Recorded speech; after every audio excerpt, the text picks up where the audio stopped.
Do science and religion have to be separate? If a man says he saw God, do we have to either send him off to a preacher or to a psychiatrist to be cured? Or can we begin to really learn something about these things with the kind of technology and expertise that characterizes modern science? I think we can. The exciting thing about the age in which we're living is that we are finally, through modern science, beginning to be able to understand the processes by which man is evolving or is able to evolve into higher states of consciousness.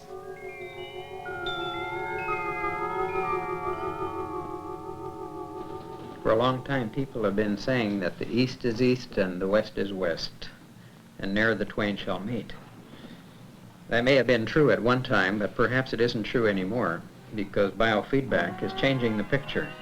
This combination of external fulfillment and inner fulfillment is what we seek today, a confluence of physical sciences and technology with the science and technology of man's inner life, which is religion.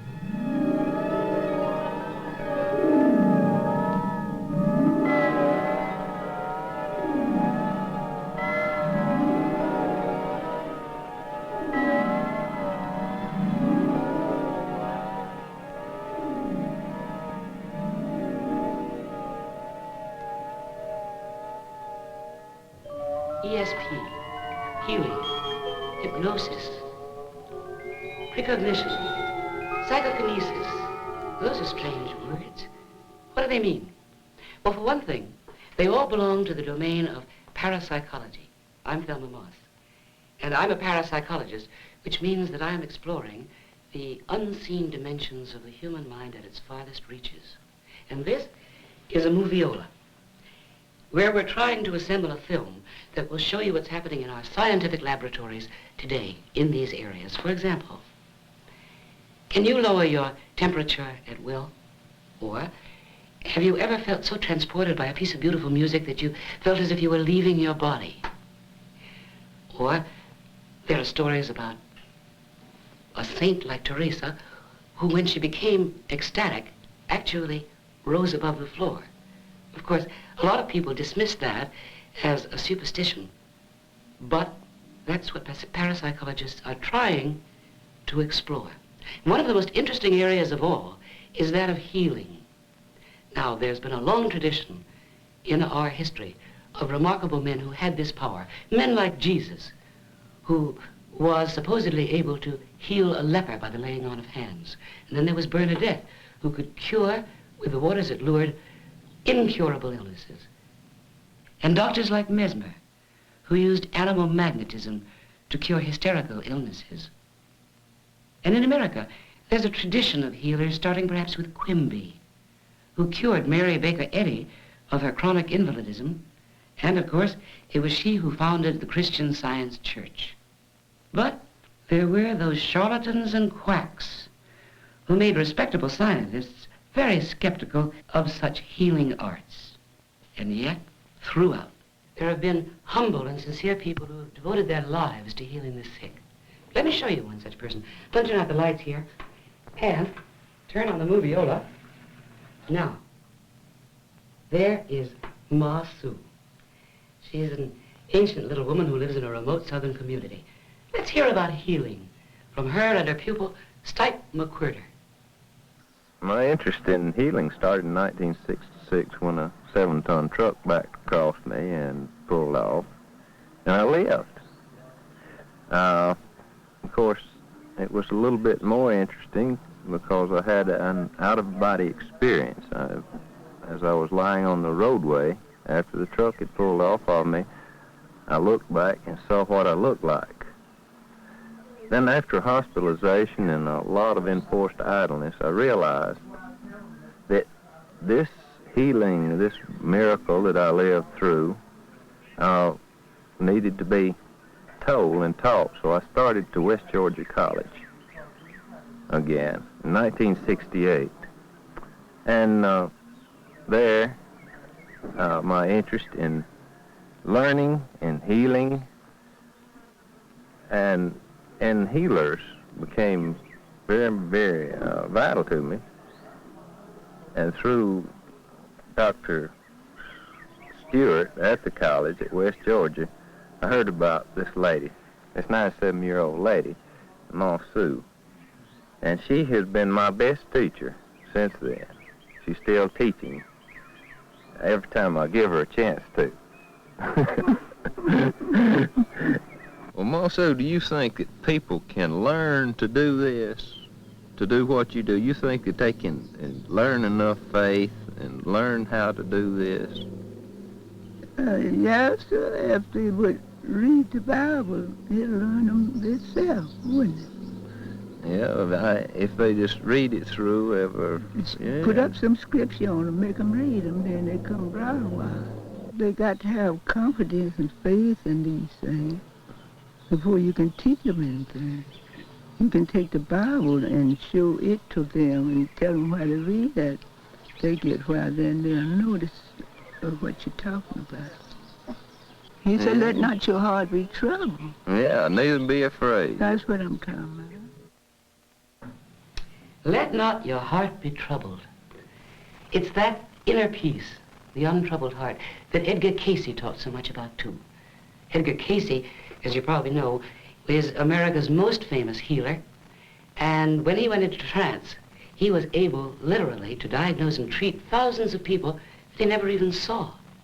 Here we are now, at the Edgar Cayce Foundation in Virginia Beach, where research continues, trying to find out if Cayce's specific treatments are still valid today. Here's their Director of Education, Dr. Herbert Puryear. So the heart of the teaching is not to read the Edgar Cayce readings, but that should awaken within us an awareness that we can draw from the inner self, especially as we attune to this, and that's through both physical preparation and balance and through the practice of meditation, that as we attune to the inner self, then we can gain that source of healing or source of knowledge that we need.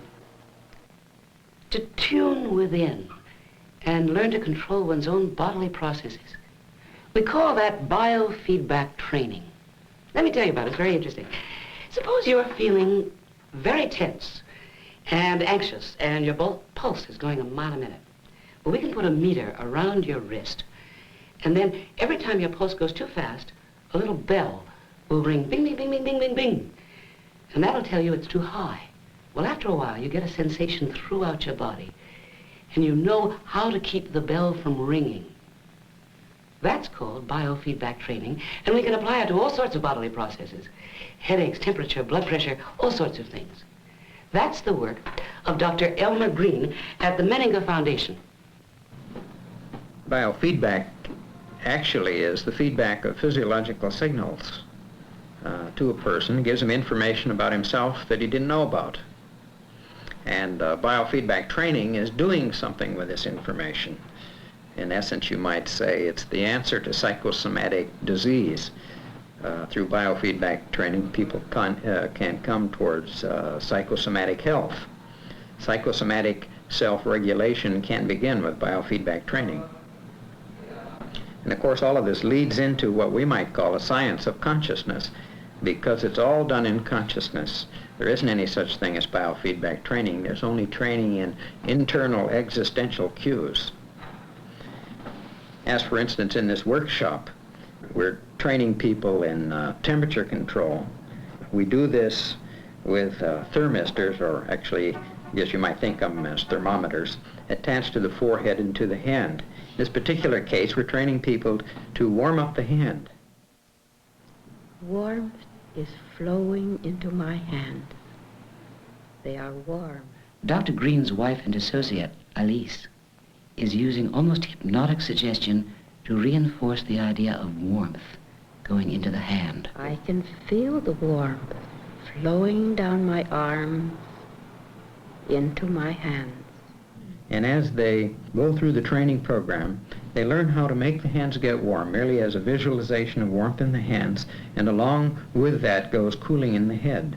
Now, the cooling in the head isn't much, except in the case of, for instance, migraine patients, and we found that a lot of people who have migraine can get the migraine under control merely through a simple program in controlling the temperature of the hands. curing a migraine headache by learning to control the body temperature. Isn't that a specific example of a person's mind controlling his body? And if you can do that, perhaps you can also use your mind to control something a little bit away from your body. In parapsychology, we call that psychokinesis, the influence of mind on matter, as in legend, Mohammed moved the mountain. A little bit further along, we talk about the influence of one mind on another mind, and that's called telepathy. Those two areas of research are being studied intensively now at the University of California in Davis by Dr. Charles Tart. Can man's mind transcend what we think of are the limits of space and time? Can he reach out and have really intimate communication with others, direct mind to mind? These are the kind of things that have been occupying the attention of my laboratory for the past several years, and that we'll look at some of the research on in the next few minutes. This device is for both testing and training a person's ability to directly influence matter with his mind alone, what's technically termed psychokinesis. The machine spins a silver dollar and the subject attempts to make it come up heads or tails. By getting immediate feedback on how his results come out, a person can theoretically gradually learn to do better and better at this sort of task.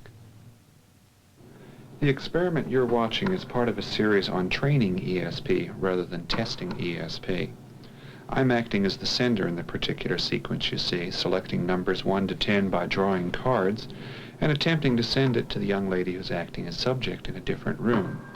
You can see that I will pick a card, try to send it by turning on the appropriate button and concentrating on it, and then when the young lady thinks she has it, she pushes the button to signify her choice, and the light goes on telling her what the number actually was. The idea in this is to learn what kind of feelings go with being right and what kind with going wrong, so that when you have the wrong feelings you can wait and try some other ideas until you get the right ones. Research by myself and others so far indicates that we can train some people to use ESP reliably this way. Trying to develop ESP in people, can it be done? We really don't know yet. And in fact, in life, a lot of times ESP is confused with coincidence. For example, how many times have you reached for the phone to call a friend, and just as you're reaching, the phone rings and it's your friend? Is that coincidence or ESP? We don't know. More rarely than that, people can have a dream, as a friend of mine did not too long ago, a dream in which she saw her son driving a car on a freeway. And as she was watching in the dream, her son collided headlong with another car, and she woke up terrified because she thought her son had been badly injured. Well, in point of fact, at the very time she'd been having her dream, her son had been in an accident on the freeway. How much of that is coincidence? Or is it telepathy? A lot of parapsychologists have collected these anecdotes over a period of time, thousands of them, and we can't call them anything but anecdotes because we aren't there when the person has the dream. So what's our next step? Well, we try to reproduce the telepathic dream in the laboratory. And that's exactly what Dr. Ullman and Dr. Krippner at Maimonides Hospital have been doing for the past several years, working on the telepathic dream. Let's look at what Dr. Krippner has to say. When ESP occurs in everyday life, it usually occurs in what we call an altered state of consciousness, such as hypnosis, dreams, or relaxation states. For this reason, when we started our investigations into ESP, we did work with the telepathic dream.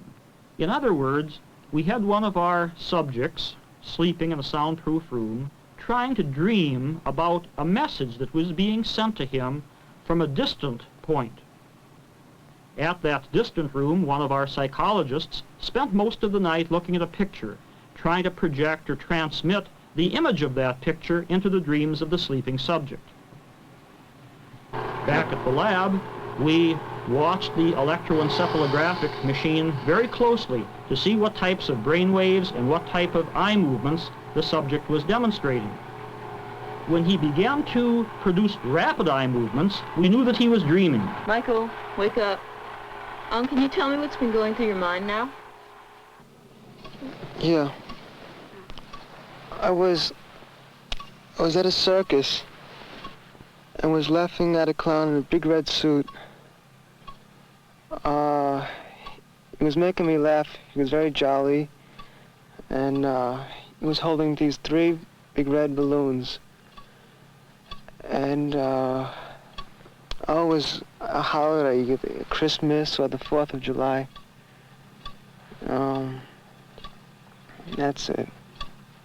That's all I think. Okay, thank you. You can go back to sleep now. In the experiment that you just saw, the target picture was a scene in Honolulu of Santa Claus during a Christmas party on the beach. The dream report from the sleeping subject mentioned a circus and a clown in a big red suit, therefore showing some correspondence with the festive atmosphere of the Christmas beach party. Then when the subject went on to talk about red balloons and a fat and jolly man, he's capturing some of the color and some of the atmosphere which we associate with Santa Claus. Finally, the subject does specifically mention Christmas, therefore adding an additional correspondence to this particular picture. Recently, when I was in the Soviet Union, I learned about electrosleep, which is a therapeutic device used for people with anxiety and with insomnia. When I returned to the United States, I was able to obtain the Electrosone 50, a machine which induces electrosleep among subjects. We have been using the Electrosone 50 in an attempt to determine whether ESP is possible when somebody is in the state of consciousness we call electrosleep. Basically what happens is that a band goes around the subject's head and a weak electrical current goes through the band and into the person's skull.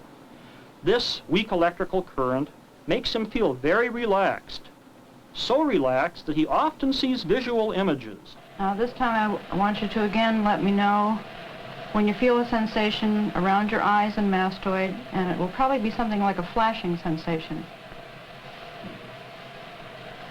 Yeah, it's beginning to flash now. All right, does it feel comfortable at this point? Fairly comfortable. While the person is in the electrosleep device, we give him a sealed envelope, and we ask him to try to guess what picture is in the sealed envelope. One subject came through the report of the image of 3 round balls, something very round, maybe halos. I think of saints and of the halos around their heads. When we opened up the sealed envelope and the second envelope containing the picture, we found it was the famous picture Madonna of the Chair. So this is what we would consider a very good or direct hit. How is it possible to pick up a message in a dream, or any other way for that matter? Well, we all know that if we tune in on the right wavelength on a radio band, we can pick up a transmitting radio station. That's no problem. Is it possible for a person to get on the right wavelength to pick up somebody else's thoughts? We don't really know yet, but some facts about brainwave theory are clear. For example, we're always, our brains, sending out electrical signals. Sometimes when we're thinking hard, our brains are racing. We're sending out those signals at 50 to 60 cycles a second. That's a brain wave, and it's a beta brain wave. But when we slow down our thinking processes and relax, for example, just close your eyes and relax, your brain wave will then be sending out probably alpha rhythm, which is between 8 and 13 cycles a second. That slow alpha rhythm is what some parapsychologists believe might be the right wavelength for telepathic transmission. And in fact, there are several laboratories today that are working on exactly that problem. At the Psychic Research Foundation in North Carolina, William Roll and his associates are studying a gifted psychic, Mr. Harrabins. Mr. Harrabins here is being hooked into an EEG machine which will register his brain wave patterns. He's proved to be incredibly successful at a particular ESP task, which is to guess the sex of the photographs pasted on these cards, male or female. The object of this study is not to demonstrate ESP ability. He's already done that. But to learn if Mr. Haribans is actually more successful when he's generating alpha rhythm than at other times.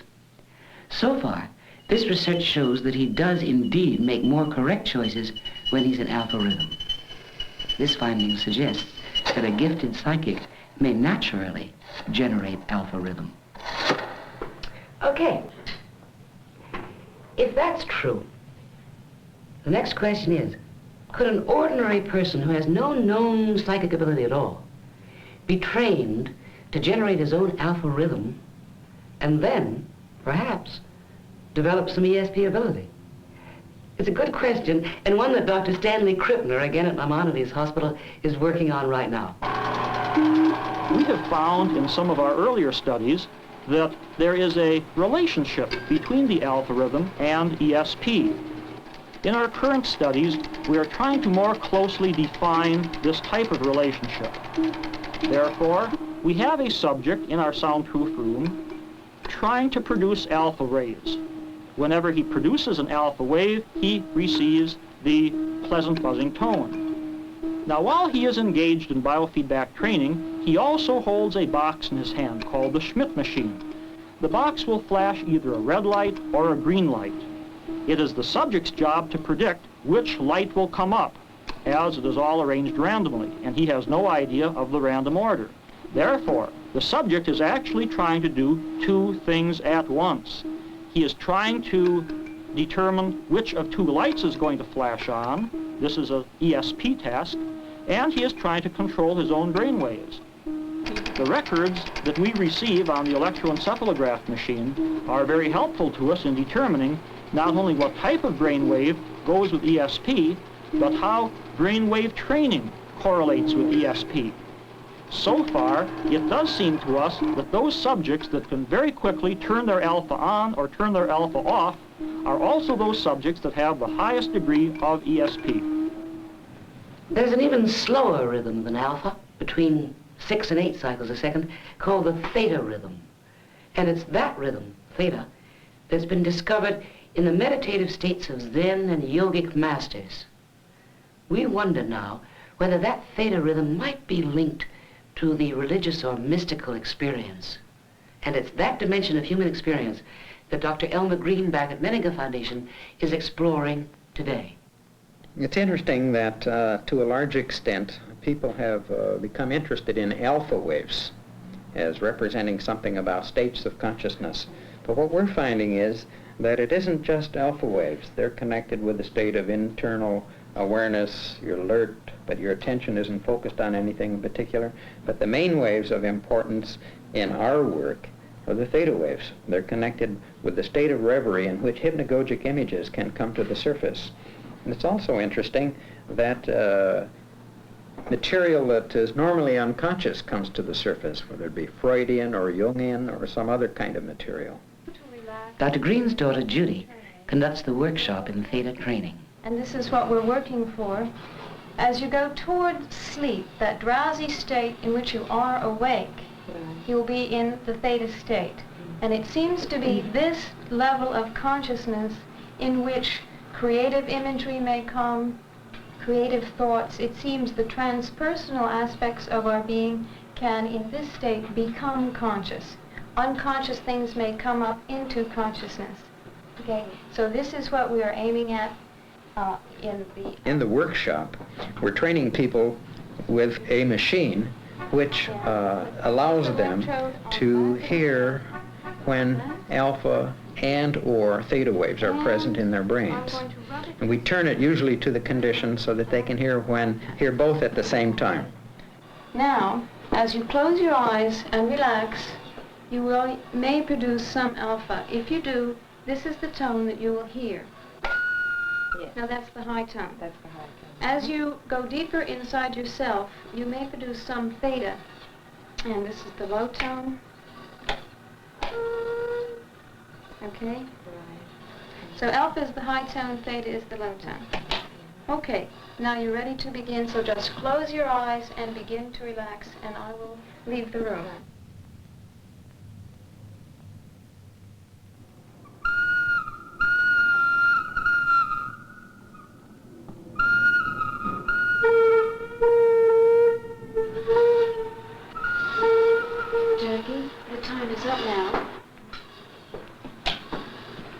feeling? Wonderful. Wonderful. Was there, did you hear the feedback? Was it, And what did it seem to be associated with? Well, a very, very joyous feeling. There Did were I hear you alpha waves, weeping? and yes, right. I wasn't sure. I was listening at the door, and Yeah. I thought you weren't having unpleasant experiences. No, very Can you beautiful describe- feelings of complete closeness with my Creator. I see. And, the God within. Now, actually, in a training program that we have with college students, we train them to decrease the amount of alpha and increase the percentage of theta. And by the time they do this and can do it consciously, we find that they are much more aware of themselves as people. It's literally leading them into a consciousness of themselves. Very, very joyous feeling. It makes me cry. To be conscious of oneself, one's innermost self. Hasn't that been the goal of mystics in meditation throughout the ages? And isn't it striking that a young man, just trying to learn to control his alpha rhythm, seems to look as if he were deep in meditation? Of course, that's just the beginning of self-mastery. But those great souls who have learned how to transcend their personal egos sometimes are depicted as having lights emanating from their heads. Moses, coming down from the mountains, was supposed to have a head filled with light. And then there was Jesus, and Mary, and St. Francis, and the Buddha, and Mohammed. What is that halo? Just an artistic convention? Or could it be an invisible radiation that becomes visible under certain conditions? We don't know. But recently, in the Soviet Union, some people named Kirlian invented a new photographic technique that makes visible certain invisible radiations. And as a matter of fact, in our laboratory here on the campus at UCLA, we have a similar photographic device which was invented by my colleague, Mr. Kendall Johnson. And with the photographs that we take, we also can see absolutely fascinating radiations emanating from plants and from people. Here's our lab, and there's our equipment, and as you can see, there's no camera and there's no lens. The way we take a picture is to put the finger directly on the film and send an electrical current through. Now, this is a research associate, Miriam, and we're taking her picture in its normal condition. And this time we've asked Miriam to keep her finger in some ice and ice water until it gets very cold and numb. At that point, we take a picture again. Now we can show you what those pictures look like when we have them enlarged. This first one is how our finger looks in its normal condition. And this one shows you what her finger looks like when it has been cold and the aura or the corona discharge gets much smaller and seems to condense around it. Now here we have a slightly different condition. Larry has volunteered to let himself get intoxicated. He's already had a couple of drinks and he's now getting his third. And we will take his picture progressively over time. Here we can show you what his picture looks like in a normal condition, and this is what it looks like under intoxication. There seems to be a difference. Here is another volunteer, Barry, who has the remarkable talent of being able to go into trance through hyperventilating at will. Now he's hooked up to the alpha conditioning machine, and we're going to be able to record his alpha rhythm as well. Now I'd like to show you what his pictures look like normally and when he's in trance, and there's a very dramatic difference. Here, his picture looks quite different from the usual normal picture. But when he goes into trance, you can see this. This is probably the most dramatic difference we've been able to record thus far. This photograph shows you a typically normal and presumably healthy finger with radiations, as you can see, predominantly in blue and yellow-white. But we've come to believe that with anxiety or nervousness, the picture looks very different. with murky red blotches extending beyond the fingertip. Now here, we've taken one person's fingertip with 2 or 3 seconds exposure in between, so that on one film we've got 5 different fingerprints. And what's interesting here is those red dots in the center of the finger. They seem to come and go mysteriously and very quickly. We simply don't know what that means. We're going to see some slides that we've done of leaves. This is a geranium leaf, and we have a characteristic pattern for almost all the things that we've taken in color. The predominant colors are blue, white, and red, and variations thereof. As you can see here in this rather beautiful leaf, we get bubbles or beads. Depending on the character of the leaf, the pattern changes. Here, for example, we have a geranium leaf which is shown in several different exposure times, because the length of exposure will also change the color that we're going to see. For example, up in the left-hand corner, it was a very short exposure time, and we get predominantly a dark blue and lots of black. Everything in nature that we've photographed thus far has a radiation, whether animal, vegetable, or mineral. And what's more, every species has its own particular pattern of radiation. Just as there are no 2 fingerprints alike, similarly, there are no 2 radiations that we photographed that look alike. And yet, throughout, interpenetrating all of these objects, there seems to be one fundamental energy.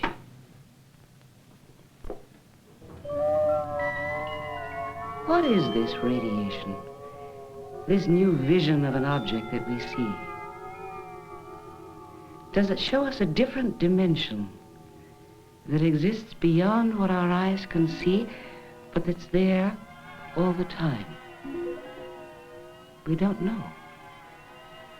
And that's true of so much that lies within us and still far beyond our reach. We may be at the threshold of a new age, about to enter into a new phase of our evolution, passing beyond the blindness of this life into a new and dazzling world of the mind.